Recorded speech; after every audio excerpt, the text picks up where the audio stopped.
अस्सलाम वालेकुम, आप देख रहे हैं के न्यूज एचडी। मैं हूं किरण खान। चलते हैं आज की अहम खबरों की तरफ। लिए चलेंगे साहिवाल, जहां से रिपोर्ट कर रहे हैं हमारे नुमाइंदे हाफिज अली हसन कसूरी।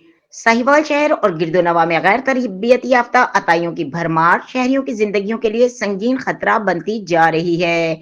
शहर के मुख्तलिफ इलाकों में दर्जनों अताई बगैर किसी रजिस्ट्रेशन, डिग्री या लाइसेंस के क्लिनिक और जाली मेडिकल सेंटर्स चला रहे हैं, जहां न सिर्फ गलत तशखीस की जा रही है बल्कि मुहलक इंजेक्शंस भी और नाकस अद्वियात भी बेदरेग इस्तेमाल करवाई जा रही हैं।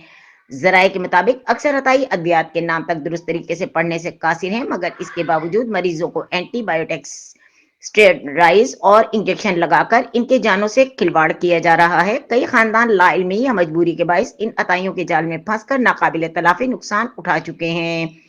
सिविल सोसाइटी और अवामी हलकों का कहना है कि अताइयों के खिलाफ कार्रवाई महकमा सेहत की अव्वलीन जिम्मेदारी है, मगर अफसोसनाक अमर यह है कि मुतल्लका हुक्काम की खामोशी सवालिया निशान बन चुकी है। शहरियों का यह भी कहना है कि बारहा निशानदेही के बावजूद ना तो क्लिनिक सील किए गए और ना ही जिम्मेदारों को कानून के कटहरे में लाया गया।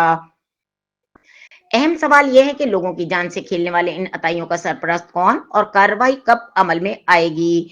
साहिवाल की अवाम ने वजीर आला पंजाब, सेक्रेटरी सेहत और चीफ एग्जीक्यूटिव ऑफिसर हेल्थ से फौरी नोटिस लेने का मुतालबा किया।